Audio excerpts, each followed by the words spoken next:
Hello friends, I'm Jennifer Terri. I make Philippine Travel Updates. If you're not subscribed, please consider subscribing if you want to stay updated with the travel rules in the Philippines.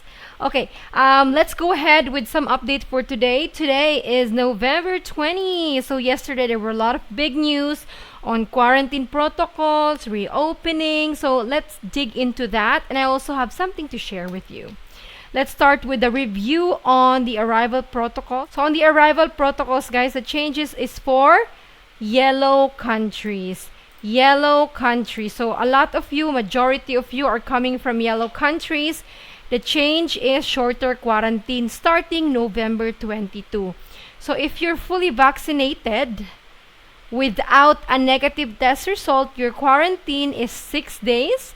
You have to book for 5 nights in the hotel quarantine if you are a Non OFW, Balikbayan, or foreigner. So, kung wala po kayong negative test result at galing kayo sa yellow country, yun pa din, 6 days pa din.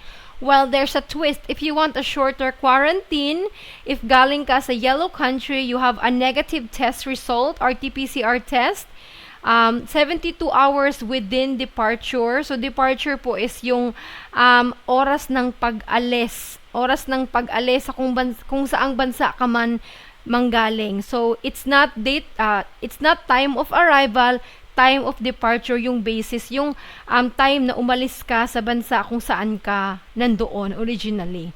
Okay. So, for example, yan, if you have a negative test result, fully vaccinated ka, and you're coming from a yellow country, you can avail a shorter quarantine. So, shorter, less than 2 days.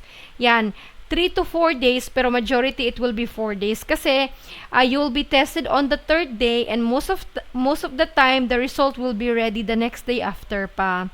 You may be able to only do 3 days if you were tested, like for example, early in the morning, so probably there's a good chance that your result will be ready na late afternoon or pagkagabi. Pero again, most of the time talaga guys, the next day after pa. So for example nga, if you'll be tested on the 3rd day, makakalabas ka sa 4th day pa lang. So you have to book for 3 nights in the hotel po, quarantine hotel. Okay, and sorry, if you are unvaccinated naman and coming from a yellow country, ganun pa din guys, 8 days. Kasi your swab test will be done on the 7th day, sa ikapitong araw. So, vaccinated or not, it's okay. You can still enter the Philippines. The only difference is the quarantine days. Yun lang po. Reminder that if you only received 1 dose of Pfizer, Moderna, AstraZeneca, Covaxin, yung mga 2-shot vaccine, pero isa lang yung natanggap mo, that is not considered fully vaccinated, that's only partial. So, you have to follow the 8 days quarantine.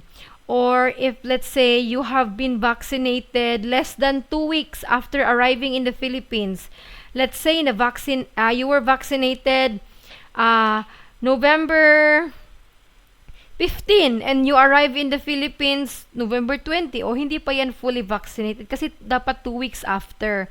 So, considered pa yan as parang partially. Then, just a reminder guys, good news if you're traveling with children, kung ano yung protocol mo as a parent or as a guardian, traveling with a minor child, yun na din ang protocol ni child. Kasi before nga, di ba, kahit fully vaccinated ka, but if you have unvaccinated children, 8 days pa rin. So, yun yung good news.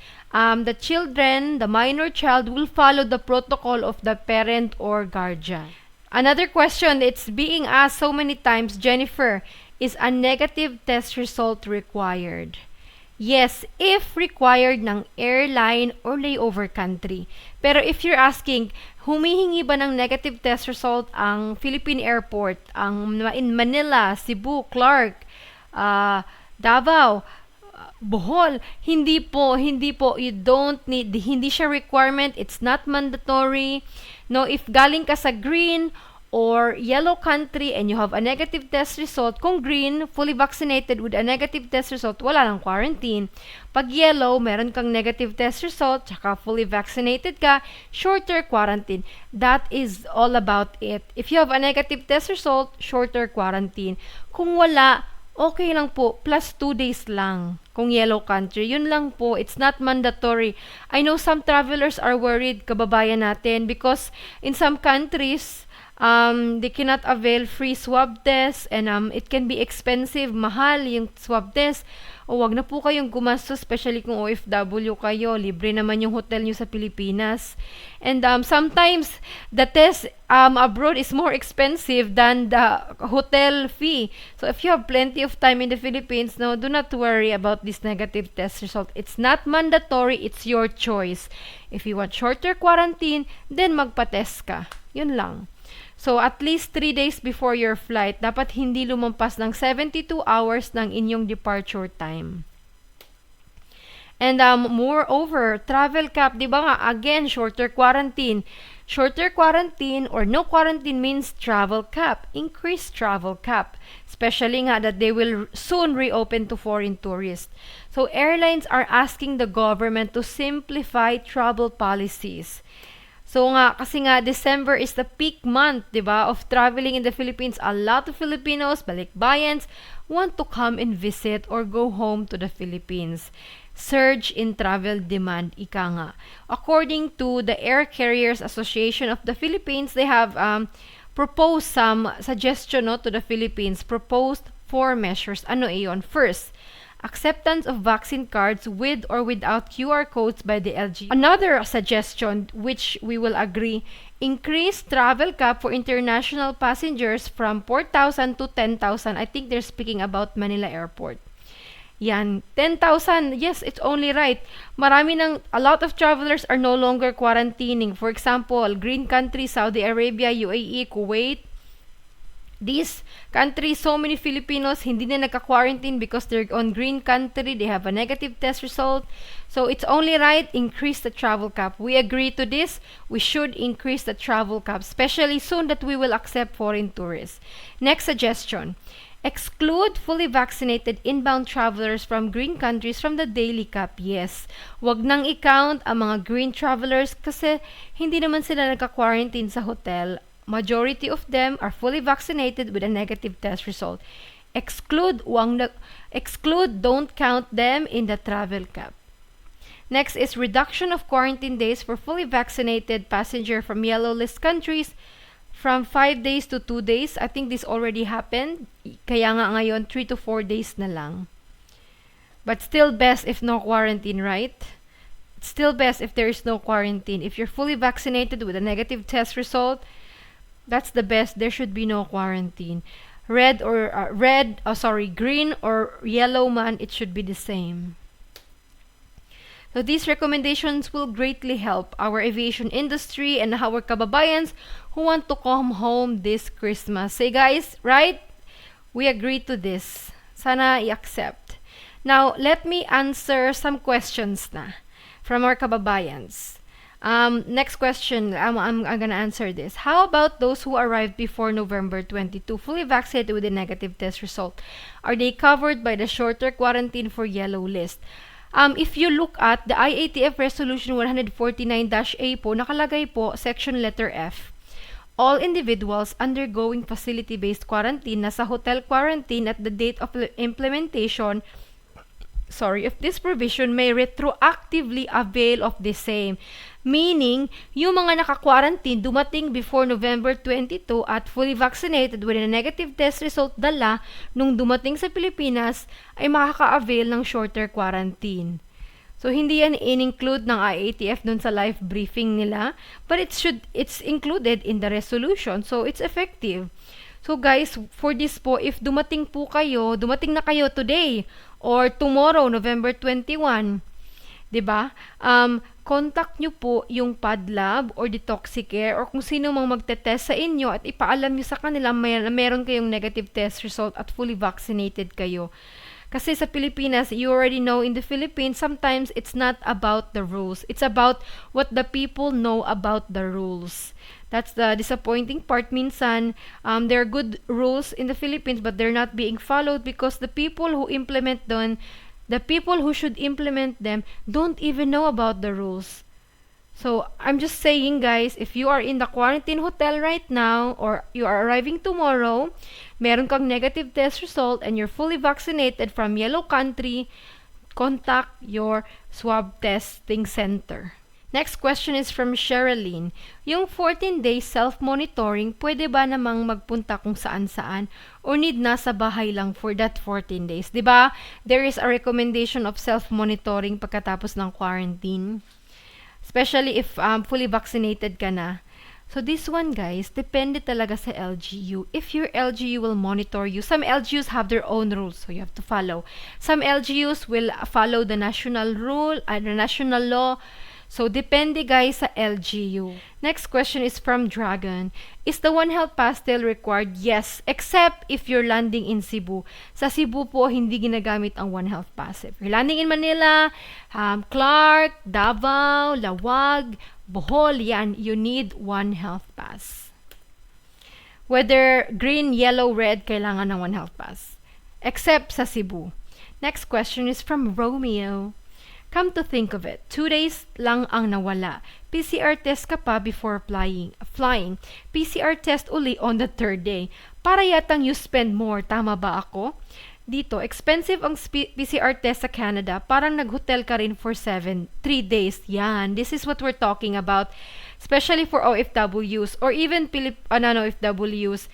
If you have plenty of time to stay here and PCR test in your country is not free, then consider not taking it. So, it's your choice ha. Optional po yung negative test result. It's not mandatory. Sorry for that. Sometimes, mas mahal pa yung negative test result kesa sa hotel. Next question is from Brenda. What if positive result of COVID test? Can passengers still fly in Philippine Airlines? Absolutely not. Please. With any airlines, if you're positive, please stay at home or get tested again.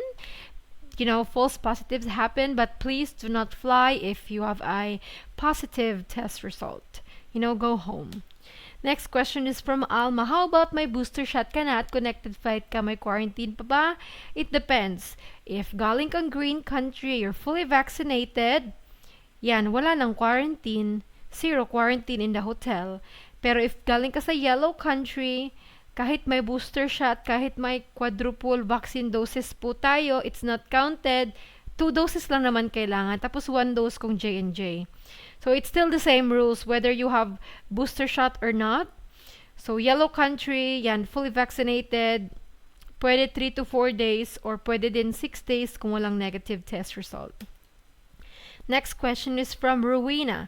I have a question. Some airlines are required to swab test 48 to 72 hours before travel. Do we still need a swab test upon arrival in the Philippines? Let me know, Jen. Thank you, Rowena. 1 million subscribers soon. Ewan ko lang, guys. I'm just happy with 100,000. 1 million is a miracle. Pero Rowena, yung negative test result that you have with you, you can use that for a shorter quarantine whether yellow or green country ka. Pero pag yellow country, even if you have a negative test result, you will still be tested again whether third day sa hotel. Okay? So, meron pa ring swab test sa 3rd day kahit pa may negative test result ka na. If you're from yellow country like USA, Canada, Europe countries, Australia, yan. Next question is from Jooms. Anong swab test ang accepted? RT-PCR po. RT-PCR. Hindi antigen, hindi saliva test, RT-PCR. Yung through the mouth, through the nose. Next is from Frank. Need clarification. Is the shortened quarantine, do I need to book 2 nights or 3 nights? 3 nights. Because you'll be tested on the 3rd day. Next question is Daniel. Hello, Jennifer. Thank you for your work. Thank you. Do you think your country will accept Moderna? Yes, we will. We accept Moderna. We use Moderna. Also, it should be noted for those who come from America, the trip lasts between 35 to 50 hours. So I have to have a PCR test 72 hours before. It's very difficult to have a result few hours before taking the plane. The test result concern is only time of departure, not time of arrival. So when you leave US, and it's still within 72 hours within departure, that's accepted.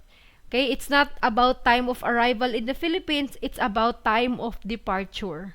So, even if you travel 35-50 hours and it's already lapsed the 72 hours when you arrive in the Philippines, that's okay.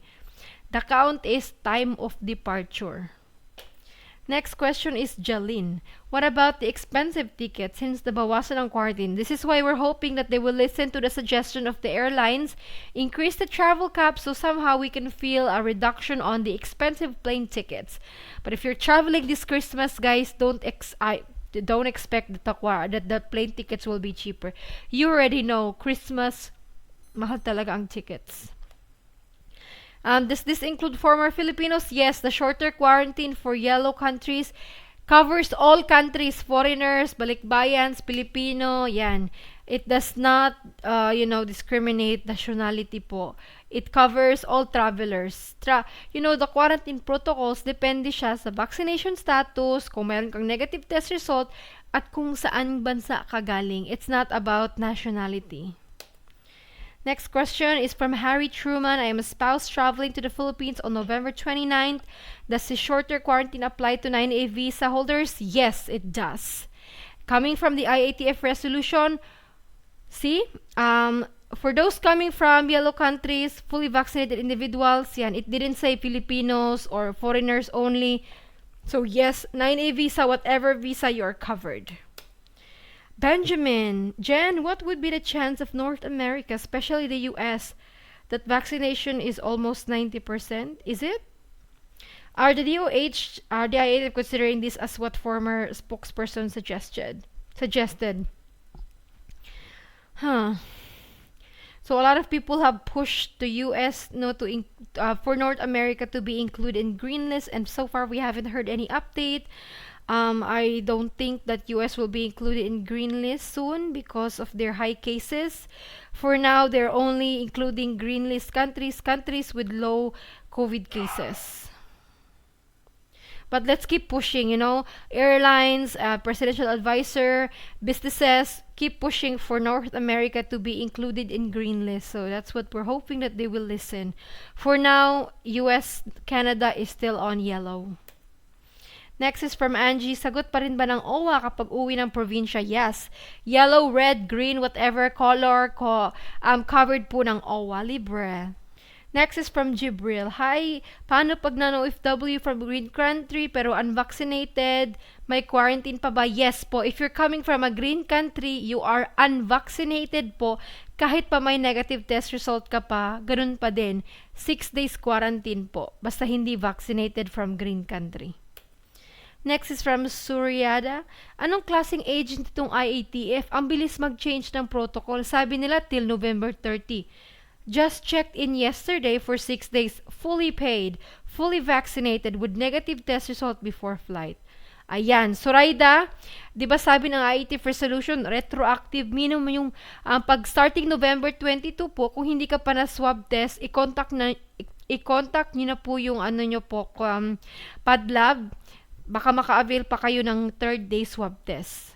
Pero yun nga, I know it's disappointing, right? Bakit ganun? Why do they announce things last minute? 2 days, 3 days? No? People's money, time are involved in this travel. Dapat mag-announce sila at least 1 week, di ba? Notice. Pero yun nga, it's very disappointing na yung announcement nila ay last minute. Ito na yung pinaka-early ata, 3 days. Usually, 2 days yung announcement.